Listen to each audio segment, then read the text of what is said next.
welcome to another episode of the Sports Media Podcast. We're going to jump right into the NHL, but first we have some interesting news about the Martiri Family Arena being built at West Campus at Sacred Heart University.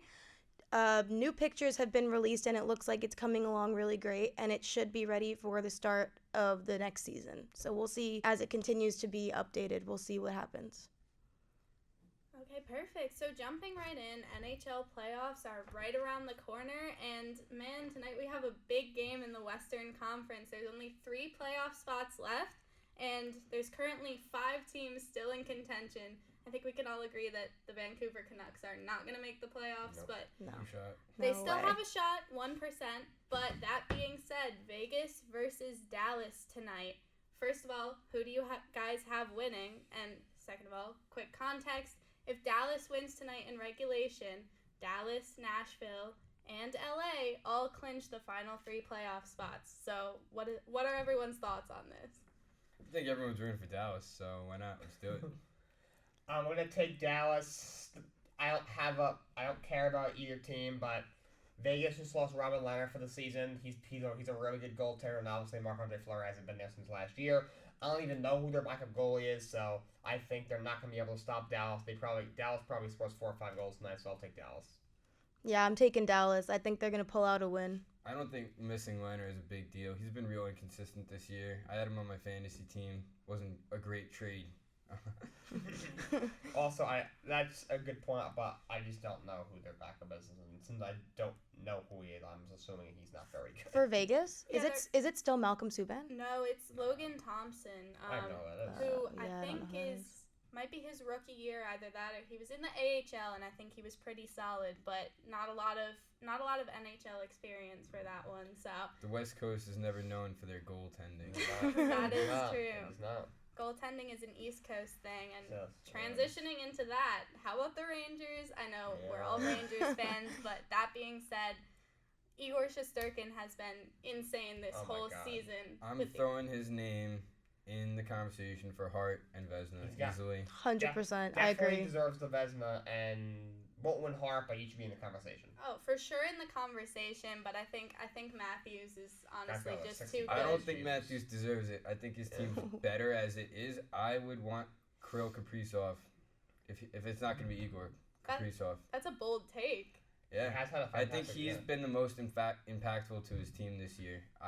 Austin Matthews is insane. The year he's having is great, but I don't think the impact to his team is as great as Kaprizov or Igor. But that's very true, and Minnesota's been a very quietly good team this entire year. I know they had a little bit of a slip about a month and a half ago, but that being said, they've been pretty consistent and I think they can make a deep playoff run that here. entire line has just been great. He has revived Zuccarello's career. I'm not the biggest Zuccarello fan, and I think he's totally overrated, but he's having his career year right now alongside Kaprizov, and that's thanks to him. Yeah, and picking up Marc-Andre Fleury, I think was one of the most underrated moves of a trade deadline because he's got so much playoff experience. 2 cups, 1 At least He's got it. He's got it. 3. He's got multiple Stanley Cups. He's got, I think, 2 Stanley Cups. So much playoff experience with He's got 2 cups with Pittsburgh. Yeah. He's got 2 with Pittsburgh. So I think he did not win. I don't think he won one day. Vegas lost in the cup. So just so much playoff experience, and that's going to go a long way from Minnesota. That was really their one weakness, goaltending, and they addressed it at the trade deadline. So I definitely think I could see even coming out of the West. Well, Cam Talbot's had a great year too, though. So I mean, they just have 2 solid goalies right now to rely on. Not bad. Definitely a great tandem. But that being said, we also have in the West, we have Colorado, which, as we all know, is pretty much a fan favorite to win the Cup. But we also have powerhouse teams like Calgary, and we have the St. Louis Blues playing Minnesota in the first round. And even though they haven't been the greatest this season, they always have the opportunity to spoil someone's fun. So who do you guys have in the Western Conference Finals? I have Calgary versus Colorado, with Colorado going to the final. I honestly don't know. I think it might be Minnesota.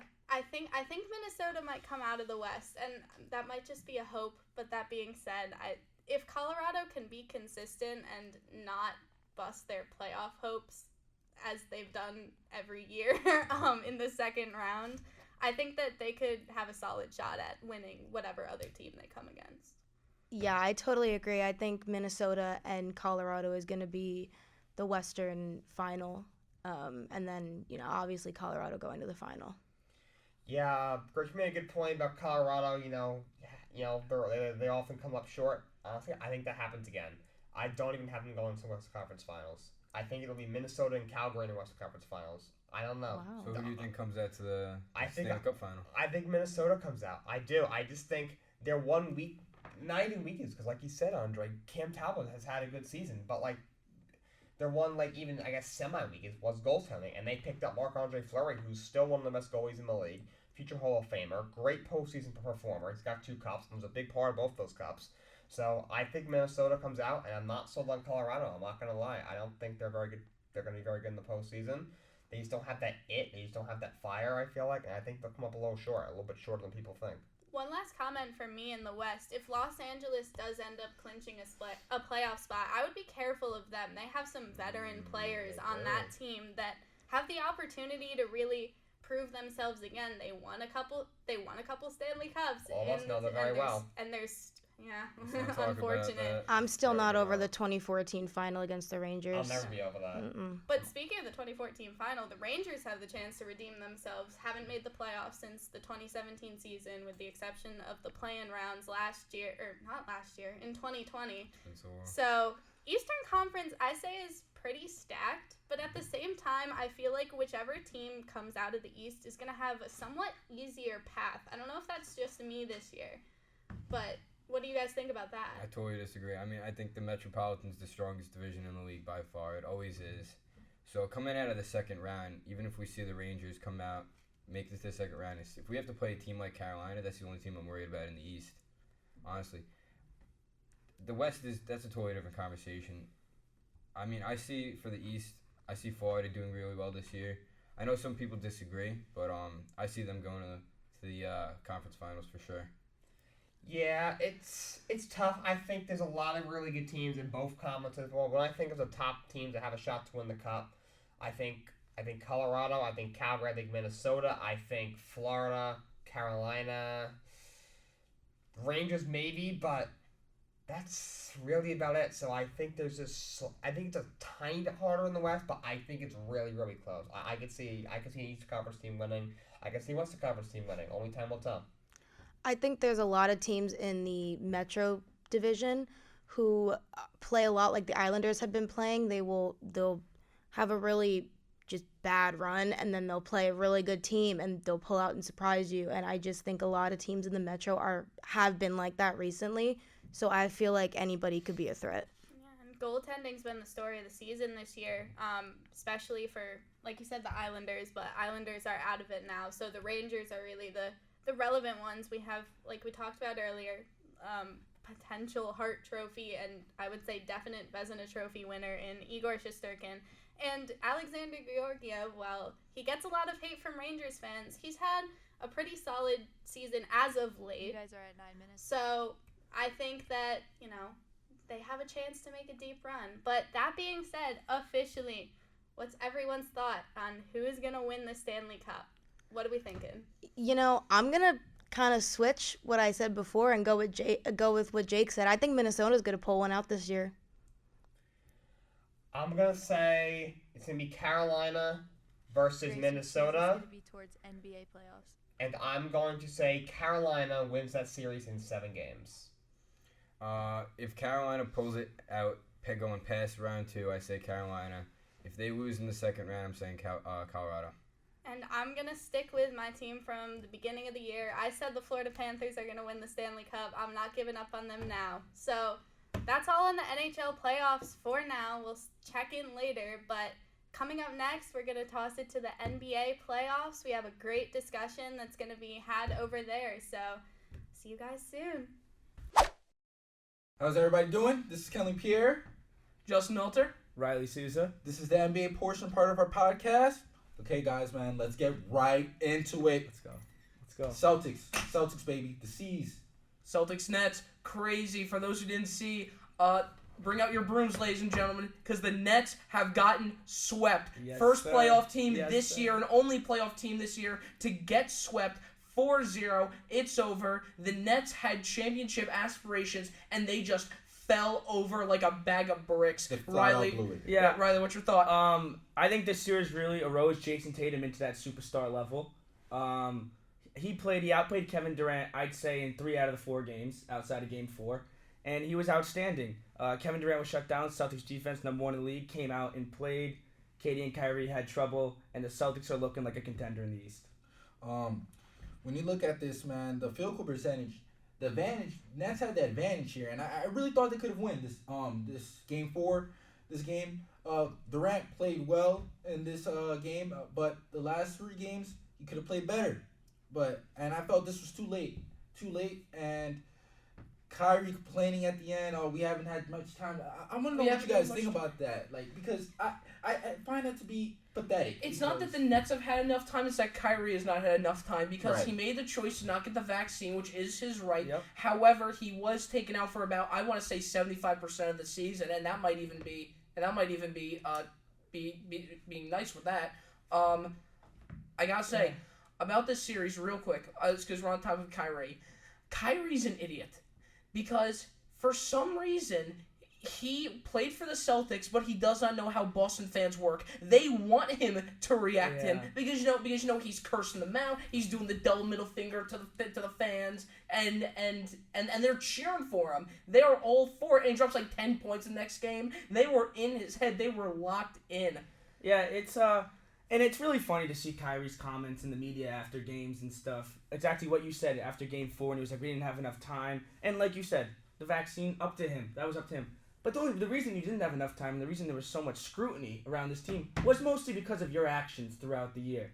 So it's very interesting to hear him in the media and discussing. He says he's definitely coming back. That's what he said last night. But he said that once before, and he didn't. So when we look at this, it's funny because Marcus Smart scored the same amount of points as Kyrie, but he also at the same time outworked him in a way, Yeah, that's why he's Defensive Player of the Year. Defensive Player of the Year. Yeah, I got to tell you, man, he played really tremendous defense on Kyrie. Before the series even started, what I thought was Smart was going to get cooked.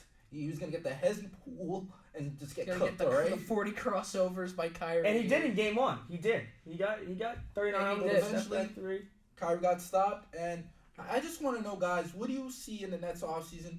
What they're going to do to move forward? What are they going to do to get back at a better position? Not at the position that they were this year. At a better position that they were a year ago as the 2nd seed. Bring out the dynamite. Well, yeah, I see, of course they have guys coming back. I see Joe Harris is going to come back next season. That's a big piece for them. But it's just, there's a lot going on with the Nets. I think the biggest thing the Nets need to do to get championship contender is fire Steve Nash. Yes, sir. I've been saying that since last year. He is the coach for that team. You saw he was out-coached in this series every game by Ime Udoka. You say Steve Nash is the problem. Steve Nash, he's not the whole problem, but there's videos of Kyrie and KD. They're just saying, we just need someone as a name just to be our coach. The guy has made no adjustments the whole series, and it was pretty much a joke, I thought, of Steve Nash.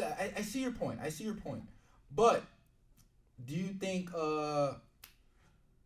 Ben Simmons not being able to play all in this series that's a problem? Imagine if they just think about it. I know Steve Nash is the scapegoat here, but if they had Ben Simmons, a Joe Harris, working with a KD and a Kyrie Irving, and also you got to think about there's a little bit of an asterisk of the Celtics winning the series without those 2 guys, those 2 key players. I disagree. The thing is this. Come on. I think the Nets need to bring out the dynamite and blow that team up. They do. Steve Nash is not the play. And yes, he probably will end up being the quote-unquote scapegoat, but I don't blame the Nets. He does not know how to rotate. He does not know how to make an adjustment. And on top of that, the Nets bench has the Brooklyn Nets has as much depth as I have money. 0. No depth. It's ridiculous. Ben Simmons should be cut. He is soft. He got back sores by playing 4-on-4 in practice. That's not impressive. You need at some point with the back injury, with the back soreness, take 2 Tylenol, get up and play. Yep. He pretty much sat out a whole season because he decided to pass up a layup. That was his injury, the whole season. I guess that's what it was, and it's again that's also pretty pathetic. I don't see how does that translate. I just don't get that. I felt like he should have played in this series. And that's why I feel in a way Steve Nash should not be the scapegoat here, and he's taking too much of the blame. And I know Kyrie is getting the blame in the media here, but at the same time, they should really look at the Ben Simmons situation. Let's see how this unit is one more time, fully healthy for next year. I just don't. I don't know about final thought on the series. I think Celtics he's not the scapegoat. He's the problem, Steve Nash. I think he just. You saw Boston's game plan coming into the series with the switches and getting KD off his spot. That was all Ime Udoka. That was all the coach staff. I didn't see one adjustment Steve Nash made in all 4 games. I think Ben Simmons was an issue. I think he should be gone. But I also do think there's a lot of problems there starting off with Steve Nash and Ben Simmons. Those are my final thoughts. So before we move on, I just want to say, you say Steve Udoka. Is that his name? Ime Udoka? Ime Udoka. You call him, that's his real name, I know, but I call him Cuba Jordan. Cuba Gooding Jordan. Jordan. What? You know who that is? That actor, Cuba Gooding? No. I'm just saying. They look alike, you know what I'm saying? Okay, let's move on. Bad joke. Let's move on to this very interesting series. What we thought would be very lopsided once it got to 3-0. When Philly led the series 3-0 against Toronto, we all thought that this was over, by the time we got to game 4, and we know Toronto seems really not themselves, cannot really generate turnovers the first 3 games. I want to know what you guys think, and it's getting unreal now, and the pressure's on Philly right now. This is exactly why you do not trust Doc Rivers in a series. He will somehow choke it. He is going to be the first guy to choke a 3-0, a 3-0 series lead. Let me first say this, though. And for those who know me, this is going to sound a little strange. James Harden sucks in the series. Yep. Absolutely sucks. Dropping like 14, 12 points. That's it, dude. Come on, man. I like James Harden. But he's got to step it up. It cannot just be Joel Embiid, especially with that finger injury. Yep. Insane. And I just see them, they're relying a lot on Tyrese right now. Tyrese is a fantastic player.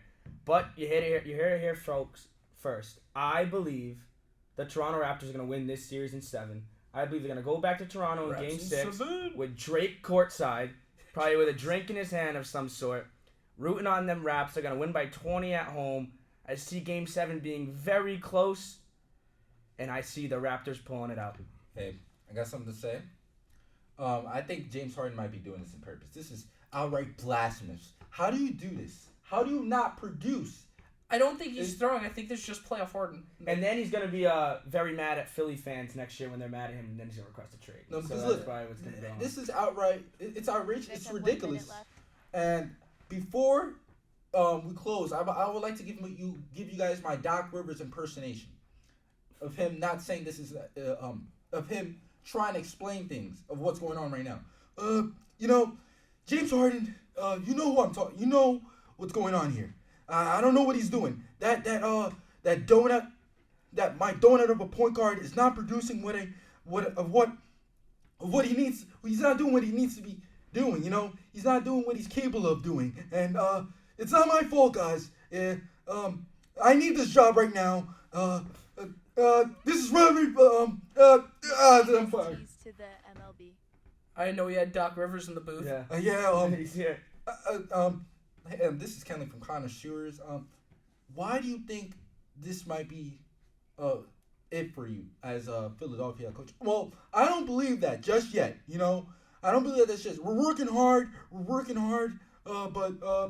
But this donut, this donut of a man, James Harden, is not producing, and I'm tired of this. And that's it, guys. That's it. All right. Well, that is a great impression, Kenley. I want to see that more. But we are unfortunately out of time. Once again, I have been Justin Alter. It's Kenley. Riley Souza. And up next, we're going to be talking about the MLB. Very exciting things happening there. Lockout is over, ladies and gentlemen. Peace out. Welcome back. We are here now to talk about the MLB. It's been a great season so far.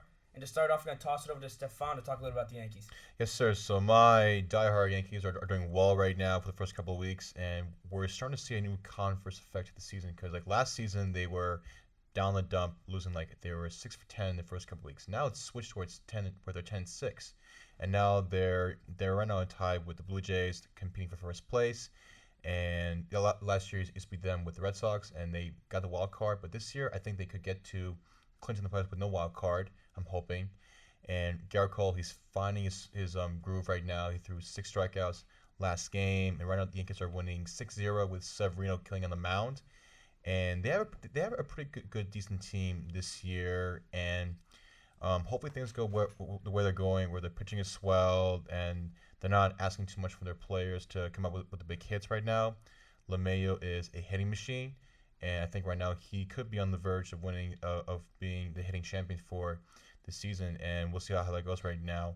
And him or Anthony Rizzo, because as of right now, Anthony Rizzo has 7 home runs for the season, and we're playing the Orioles right now. It's about to be the top of the 6. The Orioles have 6 home runs total, and Anthony Rizzo has 7. Like, that says a lot. He's a hitting machine as well. Fine. You don't need home runs to like define your true hitter. I mean, like, look, DiMaggio had like a 51-game hitting streak, and half of those hits were from home runs. But LeMahieu, I think if he keeps the way he's going right now, he's going to be a very decent hitter for the Yankees to have him on the deck for the guy that's going to come up with a big hit. Not a home run, but a big hit when everything is needed to happen. But it just shows that when you put the ball in play, good things are going to come. And speaking of good things, the Mets right now, I never thought I'd say it, but they're having a very phenomenal season. And we have a few Met fans in the house, so take it away from here, Jake. Yeah, my Mets look really, really good. They are at 13-5. They have started very well like this over the last few years, and they always seem to collapse come summertime. But this year, it feels different. We have never really had the balanced lineup that we've had this year. Every year we've had like 3-4 different managers that they've tried to do it. It just hasn't worked because we just haven't had, just the right guys to do it. And now we finally have the guys to have a real good balanced lineup. We have a good bench. We can rotate guys in and out, which the Mets like to do.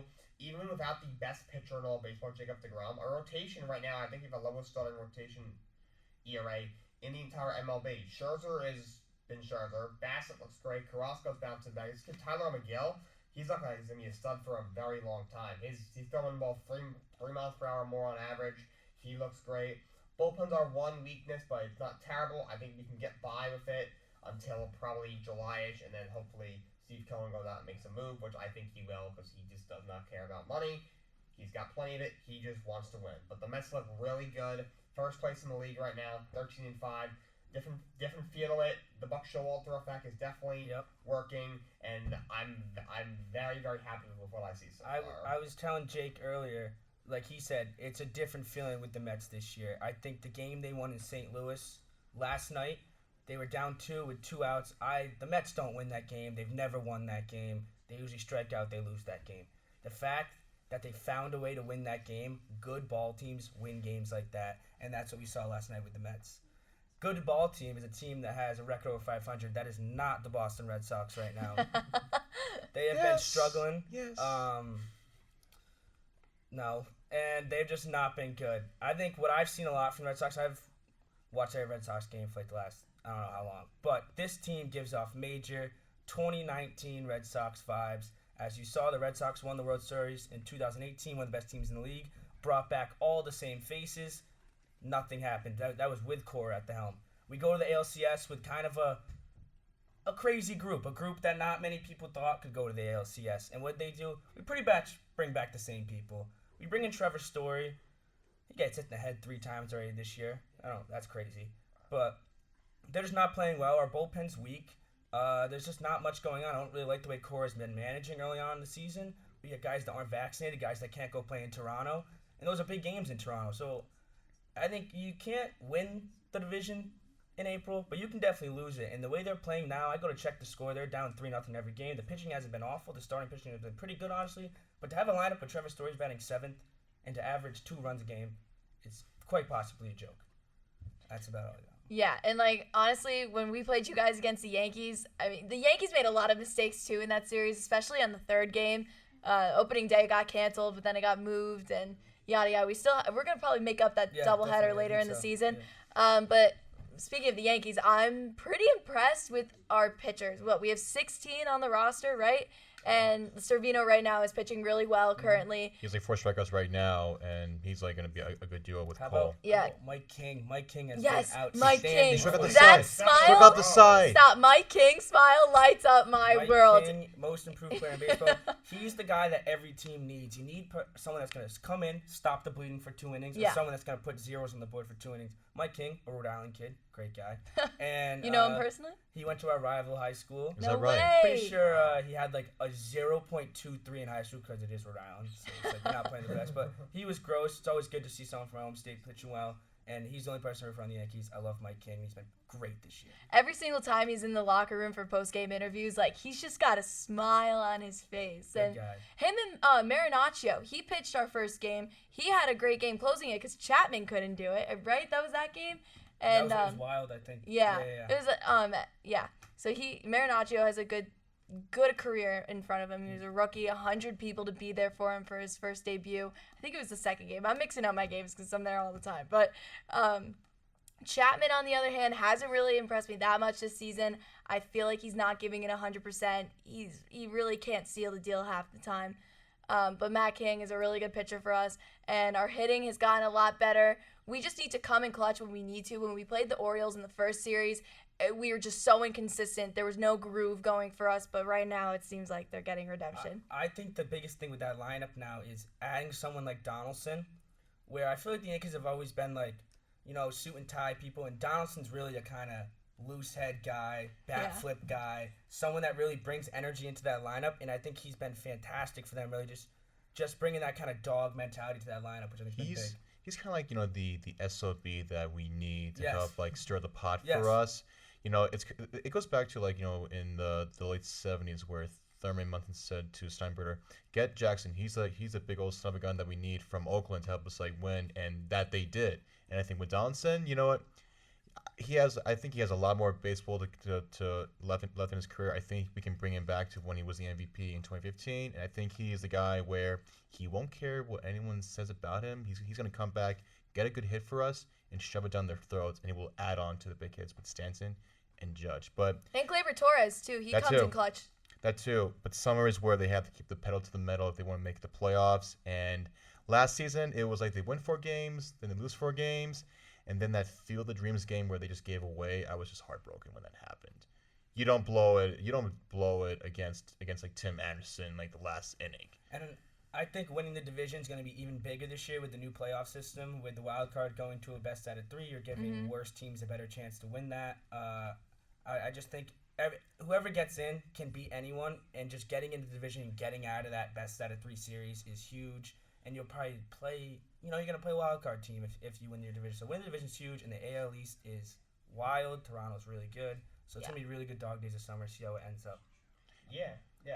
Sorry, I want to say it's the Yankees. I wasn't a fan of the Donaldson moves because I didn't think Donaldson fit in their locker room or in their clubhouse. Just because, kind of like we said, like he's a guy who loves to have fun, and nothing to do with the thing with Garrett Cole. Every year teams bring in guys who there's at least there's a report of one guy saying, oh, they had this a couple years ago. What happens is, the guys see each other, they're like, hey man, how are you? Sorry about that. Let's shake hands, we're teammates, and then move on. But just like you said, he's kind of a guy who, also, he's been described as a kind of a pest on the Donaldson. So I never thought he was a very well liked guy. So, and the Yankees are that's just not their style. So I think that would work, but it's worked so far. Before we wrap it up, let's give one hot take for the MLB season. We can all give one. What are you taking over there? You know what? I know it's during the season, but dare I say we may be looking at a Subway Series World Series. Okay, that's right a good now. one. That's a good one.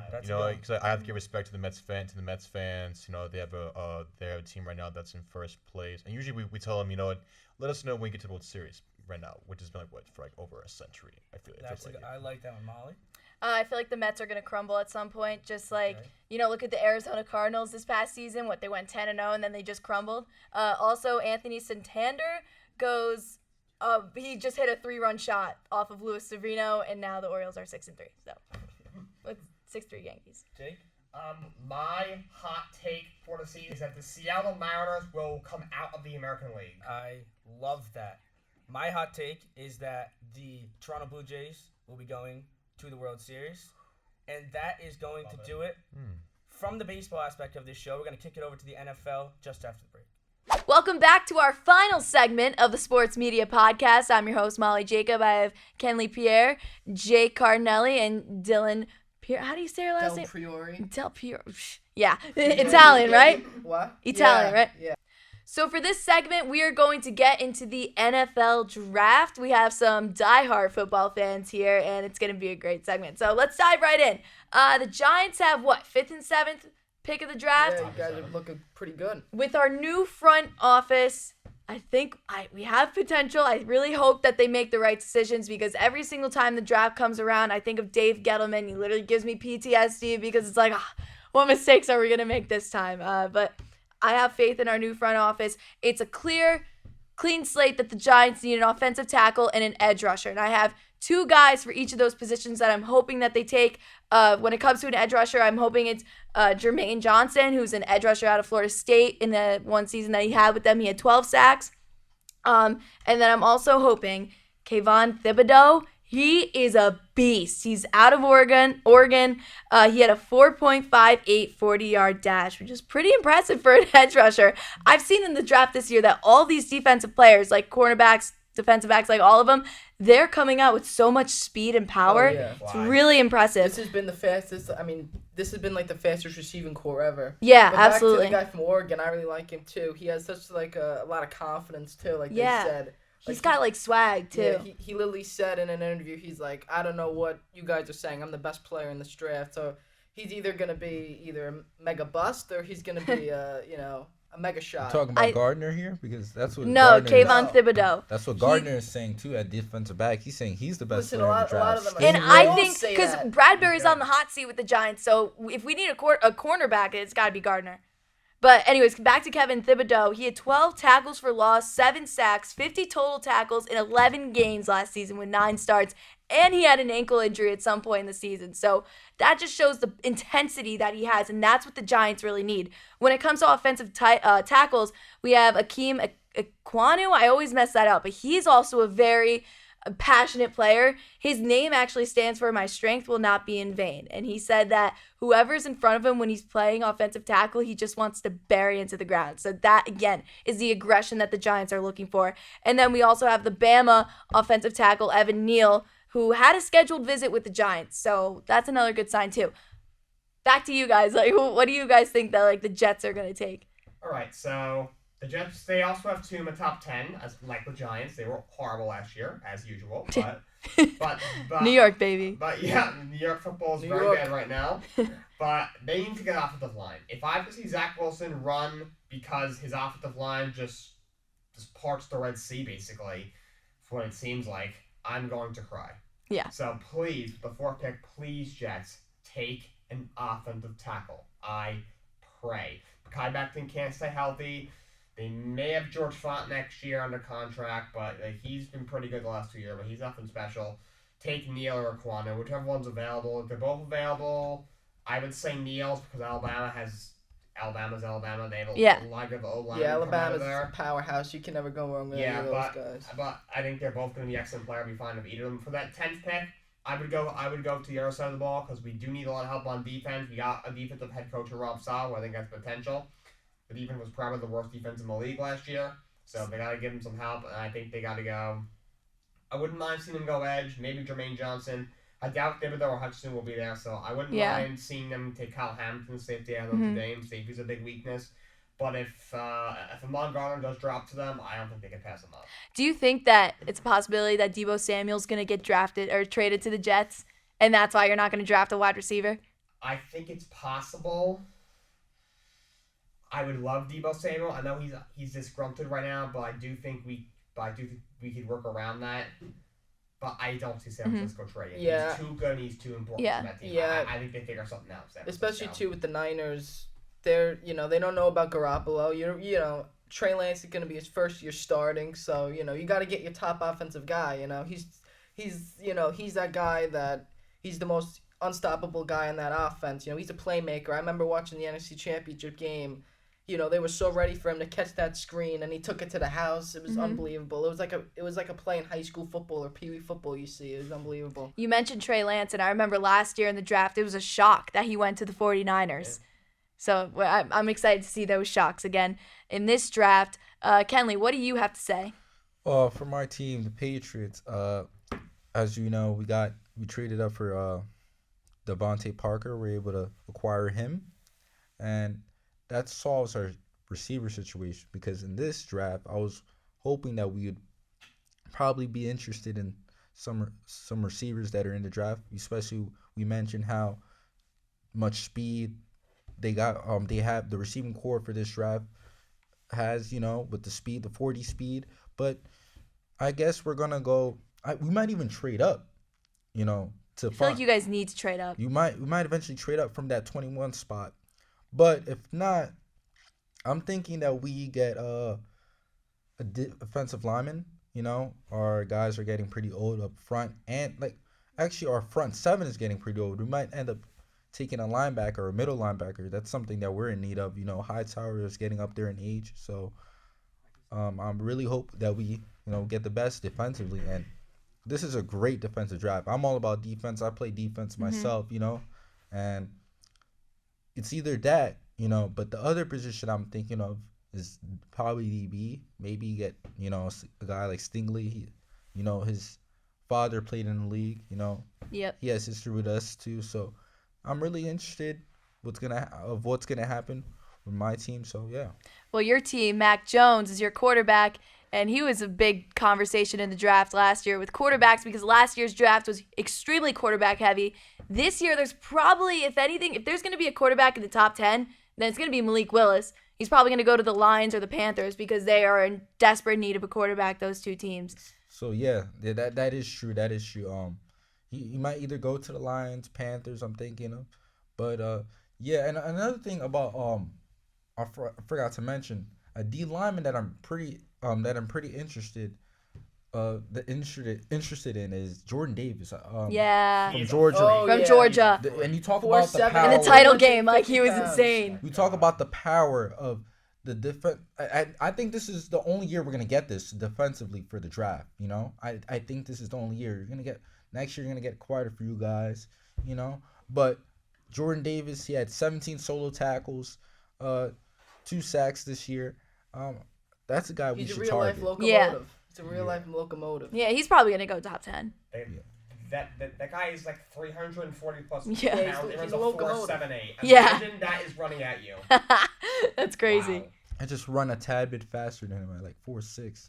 4.6. We also have 2 Sacred Heart players that are going to be in the draft this year: Julius Chestnut and Josh Sokol. They're very talented players. They come with a lot of drive, a lot of passion for the sport. So I'm praying the best for them. I'm looking forward to see their journeys. Josh Sokol was what position is he? Offensive lineman, yeah. Good for him. Congrats. We produce here in Sacred Heart, produce great defensive linemen and offensive linemen, and that's what I like about here. They bring that type of unity, especially with that position. It's all about unity and communication, and I really like that what they do here. The program, both programs, club and Division I. The linemen, I like how they work together and stuff like that, how they use their linemen and stuff like that. Well, Josh Sokol himself was just such a great leader on the team, and I was talking to one of the current players on the team today about it, and he was just saying how they're going to miss Josh's, funny, attitude throughout practice. He was the jokester, but he was also a leader. And, he just, entertained the team and me, because I work for the football team. And, he was just always funny to me, too. And he's definitely going to be a missing puzzle piece to next season on the Sacred Heart football team. But then again, that just gives our younger guys a chance to step up and fill those positions from these 2 top players in the FCS. Which I can't wait to see. I really can't wait to see the new guys perform. I want to see if they can step up. So, yeah. Yeah, well, do you guys have any other final takes on the draft? Yeah, I do. My Steelers. So obviously, we signed Mitch Trubisky. Everyone's thinking. R.I.P. Dwayne Haskins. That's tragic. Yeah. That's very unfortunate. Yeah. That's very unfortunate. But finish your take. Well, for me, I do not think the Steelers are going to trade up. I think we're going to draft. I hope we either draft A, a quarterback, or B, an offensive lineman. Mm-hmm. A sleeper that I think that's going to fall is Trevor Penning from Northern Iowa. He's good. I Yeah. think because he's a walking door. You know, like he really is, you know. And for the quarterbacks, you know, Kenny Pickett is gonna go way too high. I'm not really a big fan of Malik Willis. Liberty, where's that? I don't know. Hey, but Yeah. he's still a good talent. You know, he's still a yeah, good he's talent. good, but I you know believe what? Kenny Pickett in the AFCC program. think, you know, is Where do you a guys think he's subpar. realistically going to go? Who? Kenny Pickett. Probably Top Carolina. 15, top 15, Carolina. 15. Mm-hmm. 15. For the Steelers, I think they're gonna get Desmond. I mean, this is kind of a hot take or a sleeper. I think Desmond Ridder's a great quarterback. You know, he's 6'4", runs a 4.5 40, can throw every pass in the book. You know, I think also he took his team Cincinnati to undefeated, going Alabama, almost won against Alabama. You Very know, mobile, too. and also Sam Howell's a great quarterback too. So. All right. Well, that wraps up the Sports Media Club podcast. This is our last one of the semester. So this is, I think we touched on some great topics, and we're really looking forward to next semester. We thank you for your support from everything that you've taught us this semester, all of your guys' reactions. So, and thank you guys for doing a great job. And yeah, so make sure you guys tune in next semester. Again, I'm Molly Jacob. This is Dylan Del Priore. Kenley Pierre. Jake Carnelli. This has been the Sports Media Club Podcast 2022 spring semester. We'll see you in the fall. Good job, guys. Yeah.